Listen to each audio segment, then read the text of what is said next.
Welcome to another episode of the Boss Experience podcast. My name is Michele Davis, and I'm your host. And I'm here with Rania Hoteit, and we are here for another episode of helping you start your business. And often in business, just like with anything else, we need support. We need support from our family members. We need support financially. We need support maybe even from your kids. But also, a big part of our support network includes our partner. And our partner can be our spouse, our boyfriend, our girlfriend, whomever is in our lives. We need support from that person as well. And even though we need that support may not exist from the people in our lives. And so that's what Rania and I are going to be discussing today. And we're going to take it from three different directions.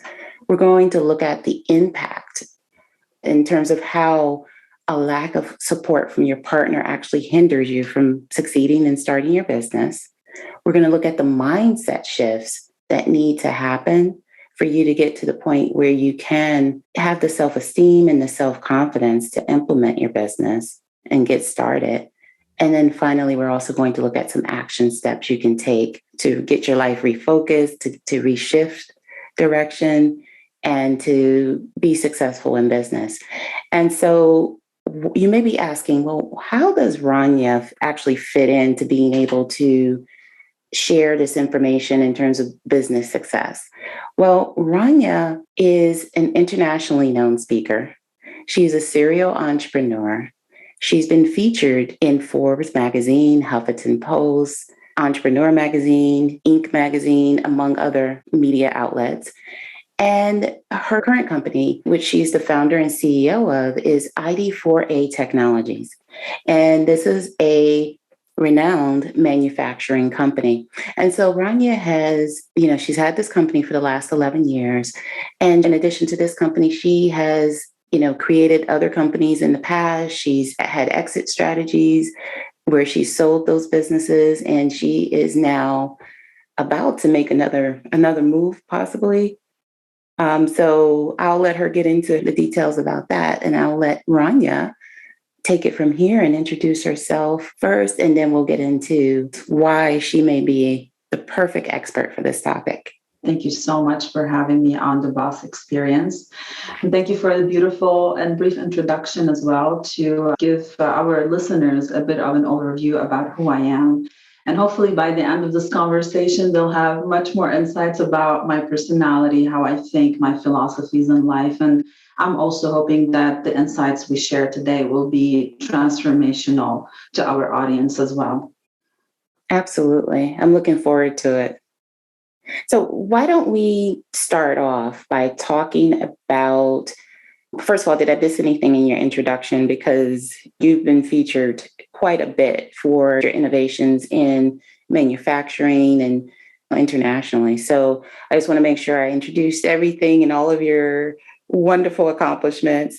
And then I want to ask, and the same thing the audience may be wondering, what qualifies you to begin to talk about relationships and not being supported? Because after all, being such a successful entrepreneur, weren't you always supported? People may be thinking you never had to deal with what I had to deal with. People may have that in their minds because they may think they're the only ones that are dealing with a particular situation. People always think that they are in an isolated bubble within their own experience until they share their story and realize that it relates with hundreds, if not thousands or millions of other people. And especially when you are an entrepreneur, there is a lot of common themes and common experiences that entrepreneurs have. And people have a huge misconception around success, around how people create success, about how people carve their path. And to be qualified, honestly, I speak for myself, from my own experience, because I am a person who started from scratch. I left my home country of Lebanon at the age of 18. I only had $1,000 in my pocket when I left home. At the time, my parents were getting divorced, so my family was falling apart. I came alone to the United States with only that $1,000, and I was supposed to be going to college and figuring things out on my own, because at that point, my family was not able to support me with any more financial resources beyond what they gave me to leave the country with. Wow. So I found myself landing in a completely new territory by myself. I had some family members in the area that I landed in, but there wasn't a very strong connection to the culture. And I still didn't know how I'm going to figure out what I'm going to do with only $1,000. And I was not going to ask anyone for money. That was really the initial starting point where I came in with so little and I had such big dreams. I didn't come to a new country, left my home because I wanted to work a small job and stay a small person. I had big dreams and I was hoping that leaving the environment I was in, which was extremely toxic, and the potential for growth was very limited due to the economic circumstances of the country, due to the war situation, to so many other factors that were limiting to what I wanted to ultimately achieve. So my hope was I can make it happen, but with so little, it's very hard to think it's possible. But then you start to look at your dreams and look at where you are, and then you soon start to follow the drive that tells you it's possible. You can make it happen. You're resourceful. You can work. You can make money. You can start to find new opportunities to expand on your capacity, on your abilities, on your skills, and take your education and learning experiences and also the struggles you're going through. I was a very young immigrant with no resources, and I had big dreams. That was really the combination that I was working with. Mhm. I was willing to do everything I can. I was working so many jobs while going to school full time. I didn't stop. There was days where I wouldn't sleep for 3 days in a row. And that was the norm I was living for a long time. There was nothing easy about it. And I moved states. I went to different colleges that people dream to go to because I took my work and I'm like, I can do this. I can make it happen. I can find ways to get loans, to get scholarships, to find ways to fund my own education. And that's exactly what I did. So I never had to ask anyone to support me because I never had that support system. So I learned to be very self-sufficient in so many ways. Then when I went into entrepreneurship, I was still in college. I was only in second year in college when I wanted to become an entrepreneur because I thought I'm not going to achieve my dreams having these small jobs. That's not going to happen. I need to find a way to really put all my talents in a package and start to bring those ideas that I have to the table to build businesses and to build companies and to build something bigger than myself so I can really expand on all the capabilities that I have and reach my own potential as an individual and as a creative entrepreneur. And that's what I started to do. I just started literally to do it. And as soon as you put yourself in the position of taking actions, you find yourself taking the next step and the next step and moving, even if it's slowly, you inevitably start to move forward because all what it takes to get from A to B is for you to start walking the path. So, so you tell me about not being supported. I did not have any support. Even when I was starting my companies, the judgment that I was facing, the discrimination I was facing, the sexism, all the different levels of struggles that you can think of when you are presenting yourself as a young female entrepreneur in the business world and trying to do any fundraising, or you're trying to even present your ideas to potential investors or to potential clients. There's a huge barrier there when it comes to how people perceive women, how people perceive young women, how people perceive immigrants, how people perceive you being from a certain country or from a certain race, how people perceive you if you were someone who's a bit more attractive or you don't look like a certain stereotype of what people in certain businesses look like. So there's so many layers of discrimination that you have to deal with. And none of it is supportive by any means, right? Not at So all. what happens is that you have to choose, do I need the validation from someone else, or do I choose my self-belief and my own vision for what I want to achieve and follow that and let that be the main driver for my own activities and my own initiatives, per se. From there, you as an individual, you inevitably also have, beyond your support system and business or your friends, you also have your personal relationships with potential partners or spouses. And through those types of experiences, also, you have completely different challenges that you have to deal with. And to be honest, from my personal experience, and I've heard that from so many ambitious and successful women as well, that they were rarely in a position where their spouses or their partners were fully supportive.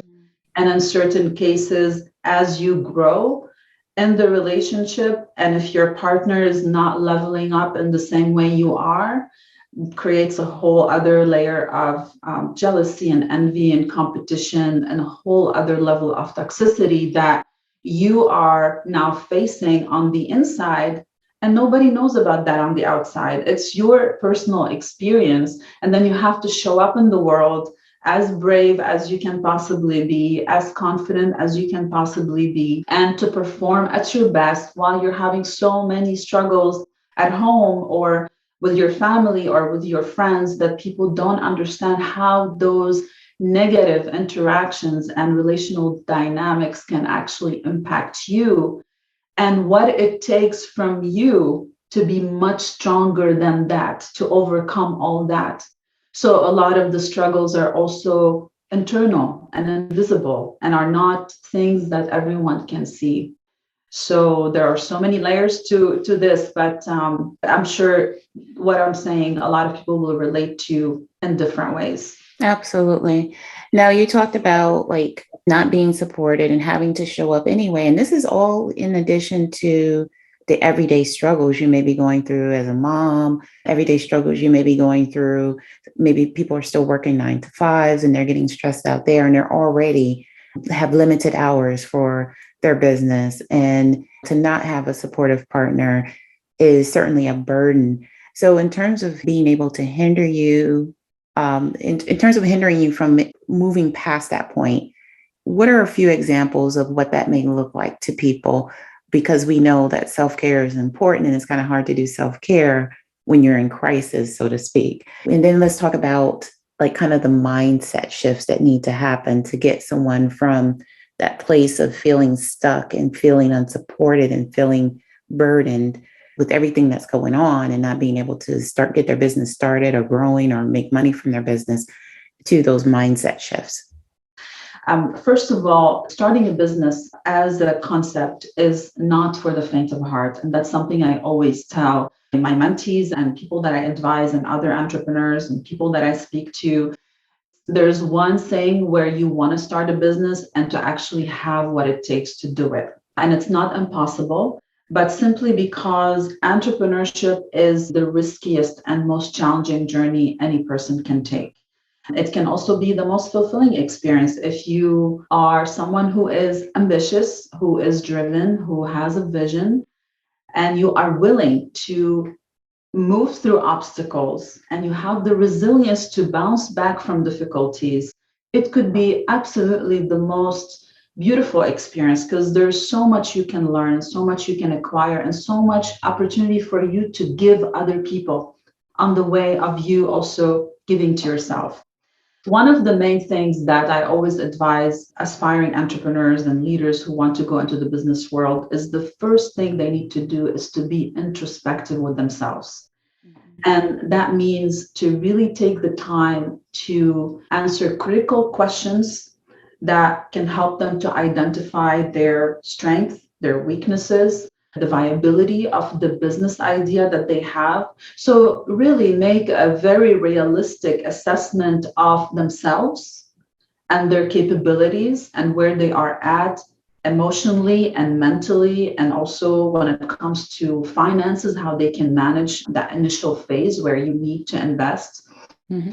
and assessing the ideas that they are trying to invest in from a business point of view. That would be really number one. The main thing is making realistic assessments of self and of your business idea. The second most important thing is to really understand the importance of creating priorities as you move forward.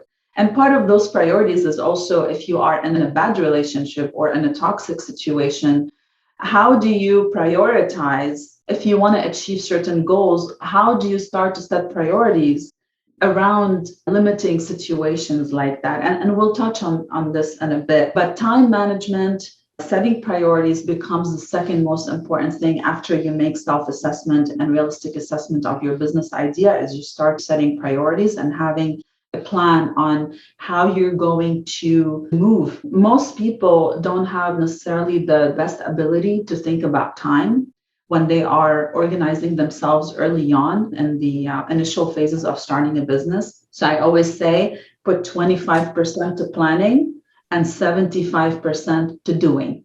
Mm-hmm. That's how your time should be divided. If you feel that you're spending more time thinking about something than actually doing it, you are wasting so much time, and that's not going to help you move forward with your business plan.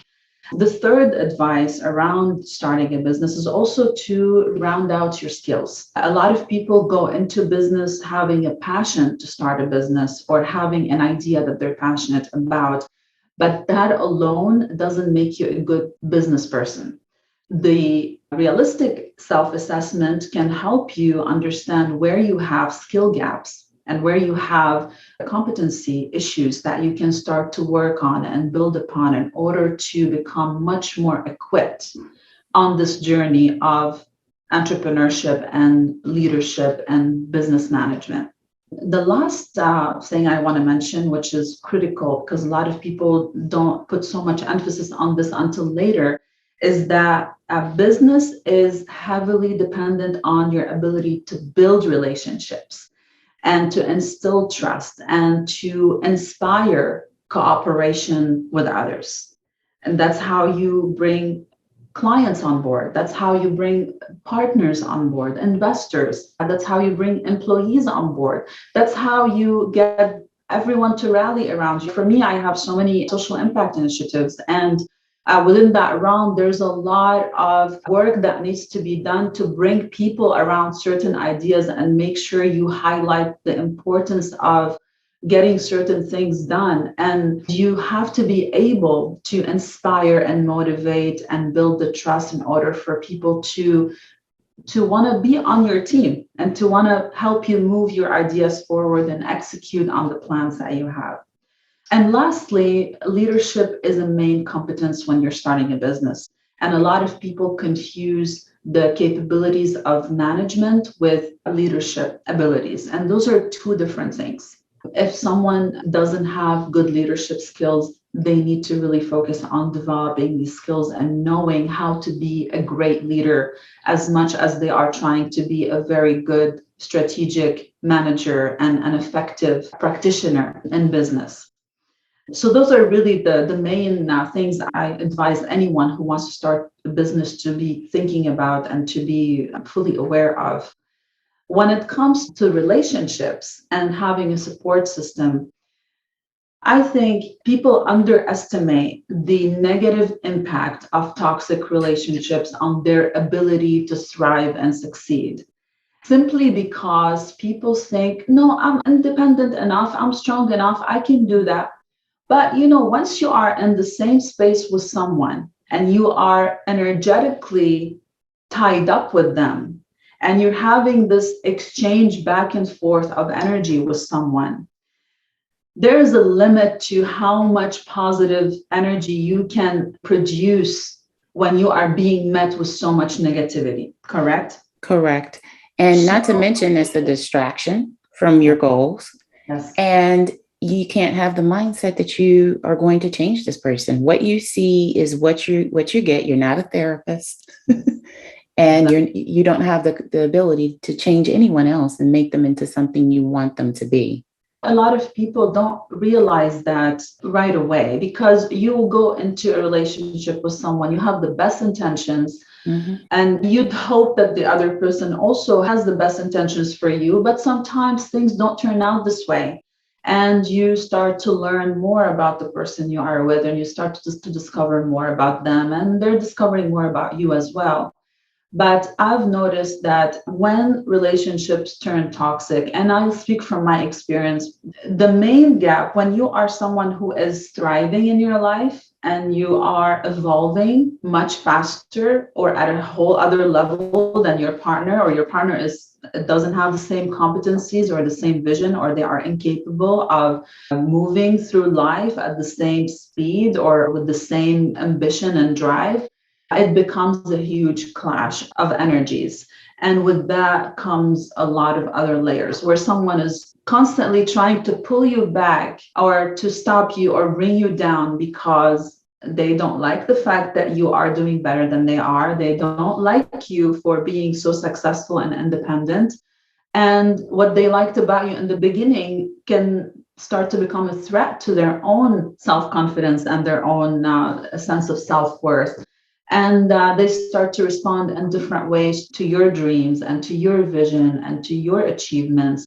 And last thing you want as someone who is trying to move forward is for someone to be literally pulling you back. It's as simple as that. Yeah, and it can be confusing, because you're thinking, well, this person really, really cares about me. Why aren't they supporting me? Right. And those are the nuances that you don't really understand, especially for at least most people that I know who are similar to myself and our audience who are interested in becoming entrepreneurs and building businesses.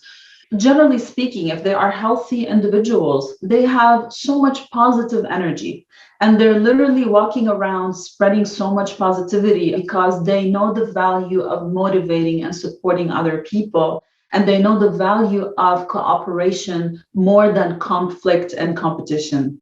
If you are someone like that and you are met with someone who is seeing you as a competition, or they are not at ease with the idea that you are such a driven person who has all this energy to do all these things and you are succeeding at it and you are doing great, and they see themselves that they are not capable of matching you at that level, they could be a distraction, like you mentioned, because now you're stuck in a dynamic of competition and conflict that is based on insecurities. And like you mentioned, you think that this person, I thought you were my partner and you will be there for me. Then you start to realize you're actually dealing with someone that you can sometimes easily label as an enemy because they're working against you and they're not being supportive to you despite of you maybe doing the opposite and being absolutely supportive and doing everything you can to make things move forward. But at some point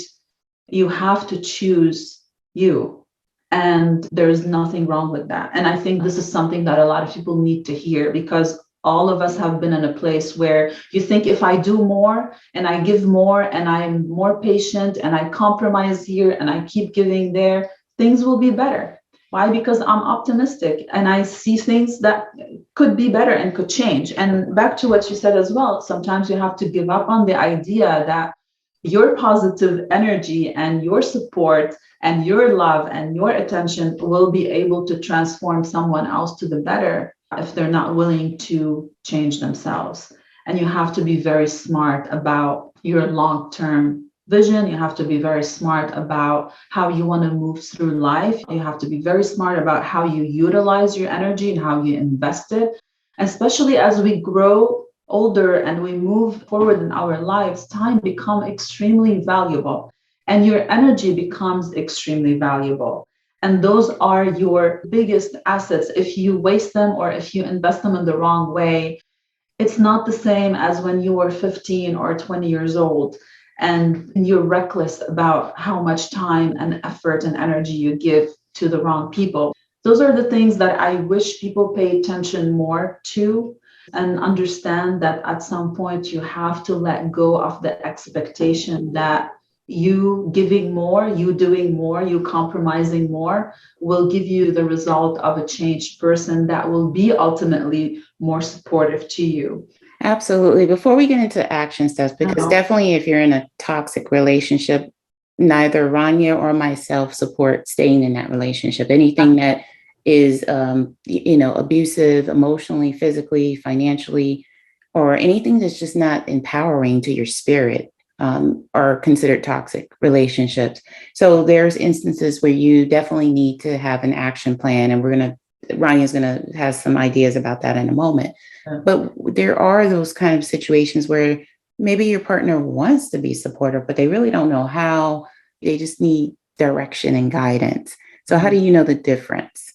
But how do you know you have that person that actually, wants to be there, and it's just a matter of the two of you working together in terms of your communication, maybe you communicating, what your needs are, and maybe sharing what you're doing.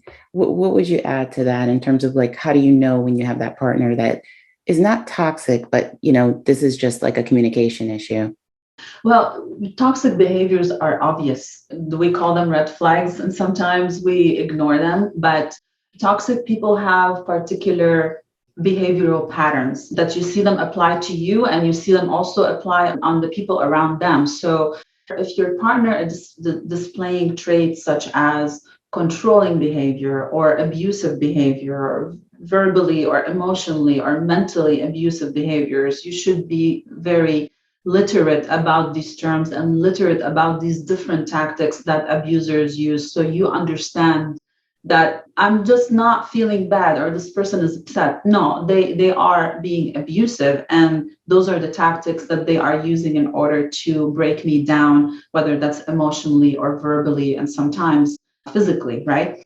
I encourage people to get more educated on those psychological topics and understand more about what abuse means and what does it look like in terms of behaviors, so they could detect that in their partners and understand what's the difference between normal behaviors and responses that are not necessarily extremely toxic or abusive. Those are normal reactions versus extreme behaviors that are coming from a toxic person or someone who has a personality disorder of some sort, or they have mental health problems that you are not necessarily aware of. So get educated. That's really important. And I've been there before where I did not know what I'm dealing with. Like, what is this? And it takes you just coming out of the relationship and giving yourself the time to get educated on the person's behavior, that you understand, oh, I've been dealing with someone with narcissistic personality disorder.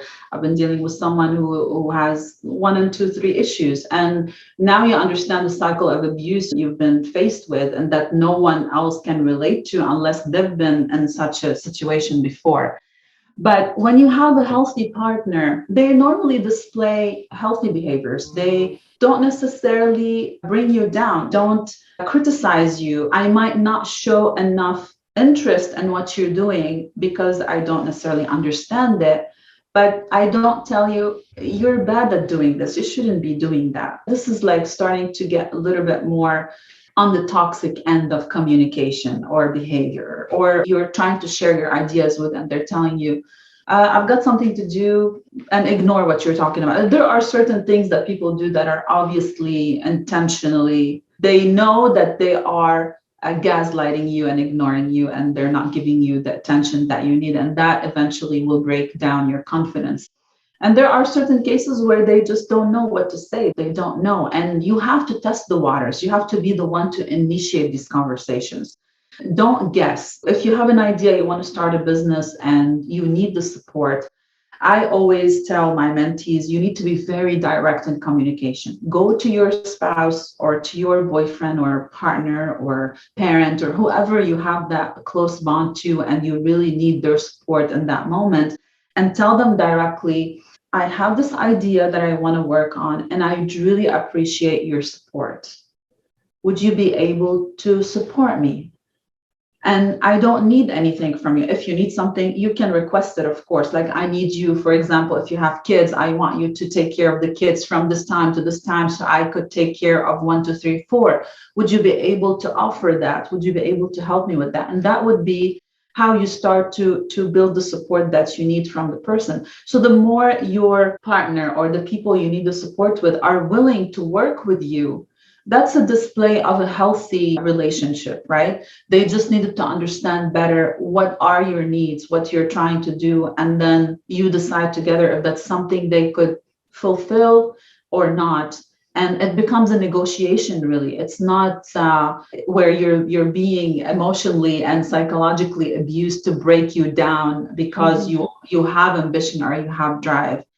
And in many cases, you might find partners who don't necessarily agree with you on an idea that you're trying to pursue. And they're still going to be there and be like, if you want to pursue this, I respect that. I don't necessarily agree with what you're trying to do, but I will be there for you. And that's also another way of displaying a healthy relational dynamic without being 100% in with you on the idea, but they're not, again, breaking you down or they're not pulling you back. They're just being honest about what they think and still being empathetic enough with you and supportive to what you're trying to do. So you can test people by being very direct. This is what I'm trying to do. This is the type of support that I need.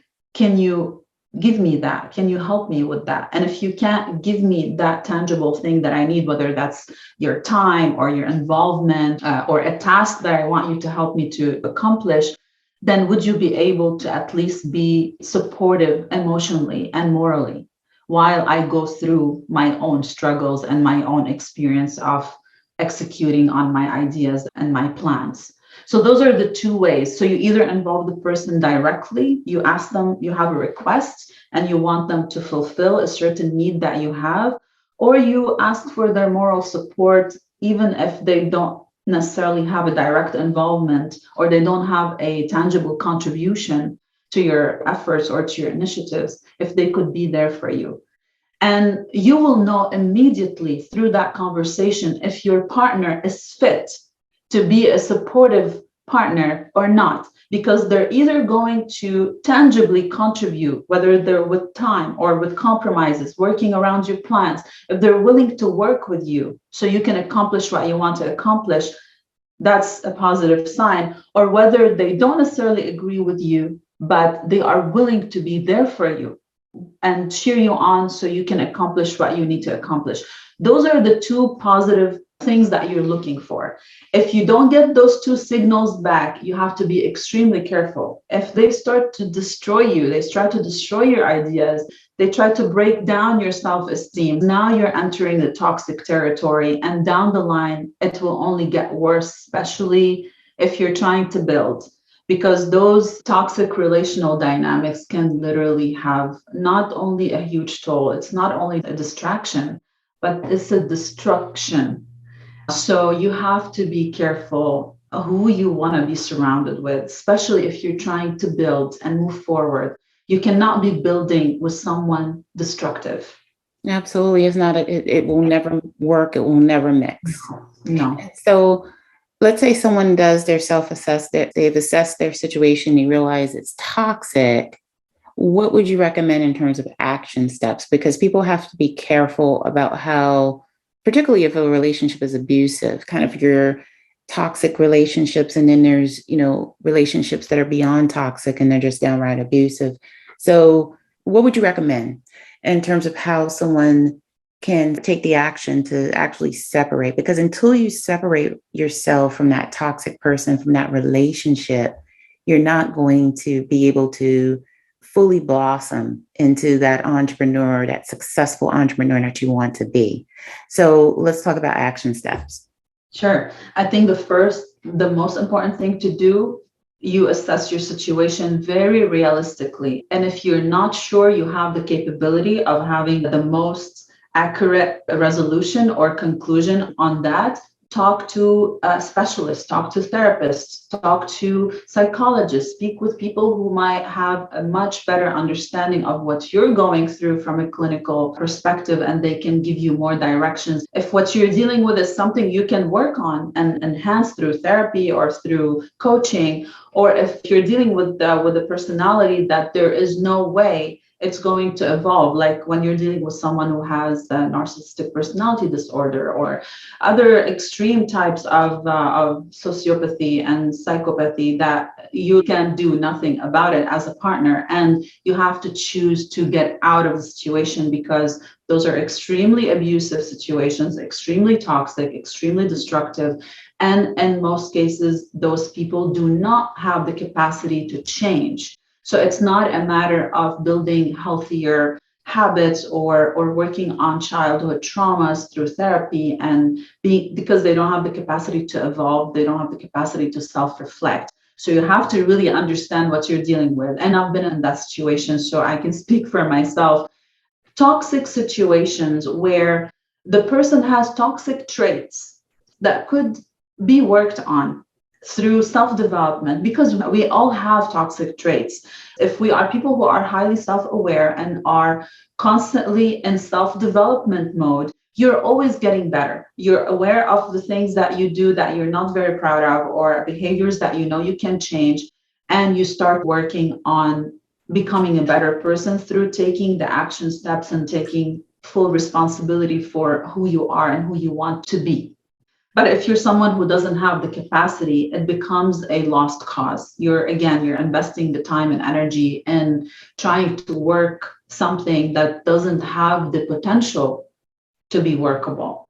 It will be good to understand the person you're dealing with, what you're dealing with. If it's something you can go to therapy and have coaching with professionals that can help both of you evolve in the relationship to have a healthier dynamic, great.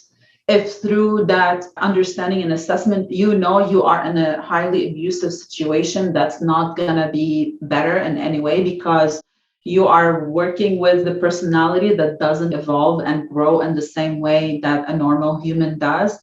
You have to really be determined to choose yourself over that situation. Most importantly, you have to ask yourself this one question: is the way I'm being treated right? Is that how I want to be treated? And that's what I want for my life. How does this make me feel? You have to self-reflect on those things, because those give you the answers. You don't need to be justifying and making excuses for people that treat you horribly. Absolutely. So you have to ask yourself, how does this make me feel? Is this how I want to be treated? If the answer is no, this makes me feel horrible. This is taking life away from me. This is taking energy away from me. This is making me feel bad about myself. You know how you want to be treated. You know. If something you are receiving is making you feel any kind of negative emotion, you have the answer and you got to choose. If you are someone who have self-respect and who have self-worth, you know how you want to be treated, and you will never ever allow someone to treat you in a certain way. And you will always choose your own dignity and your own self-respect, knowing your own value as human, regardless if you're a woman or a man. You decide, you have to decide, I deserve better. And this is not what I want for myself. So it's much simpler than what people think. Most people put so much focus on the other person, and they forget to think about, what do I want? How does this make me feel? How does this treatment and behavior make me feel? Is this what I want for me? How is this impacting me? And if we turn these questions inward, we'll find the right answers.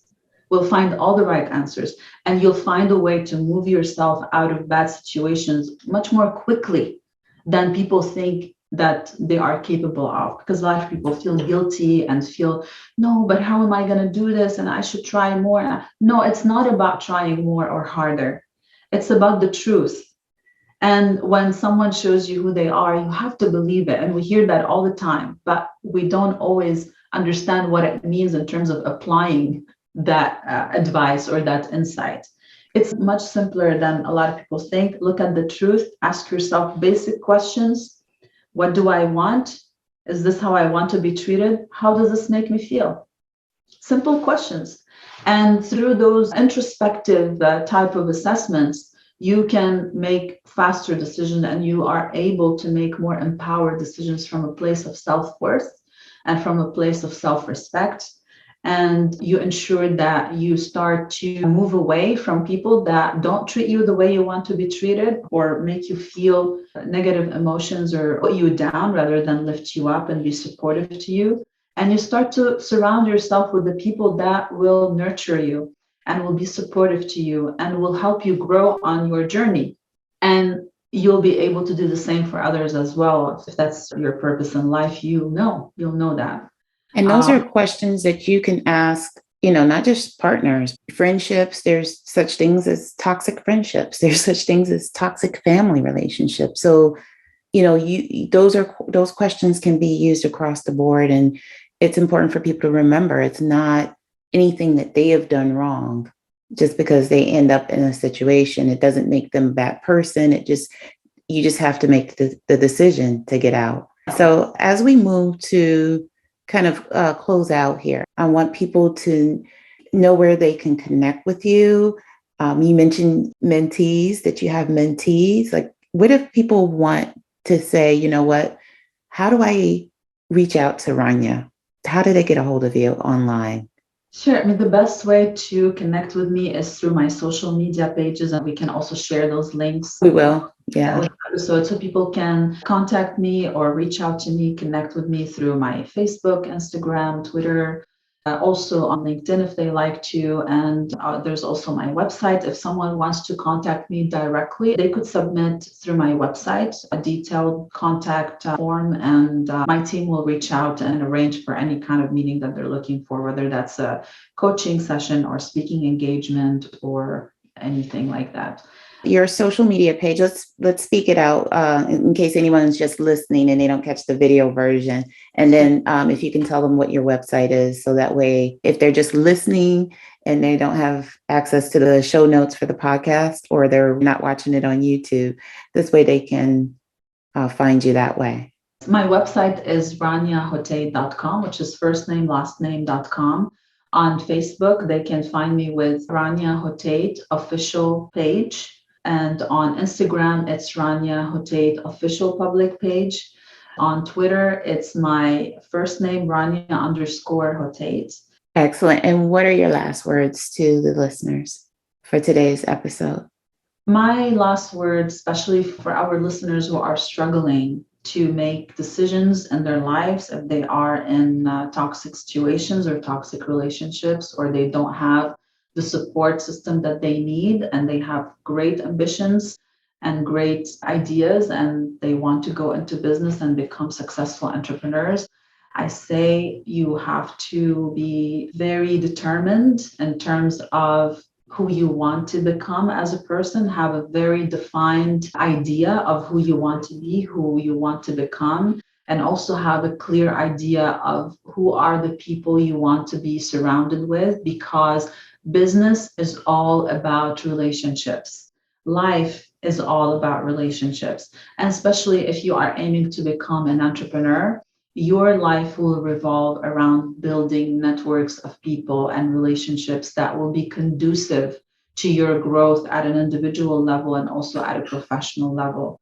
So you have to be determined to choose the right people and make sure you are always aware of who you are surrounded with, and be very strong about detaching and moving away and choosing yourself at any moment in time in any relationship, whether that is family or friendships or intimate relationships or business partnerships.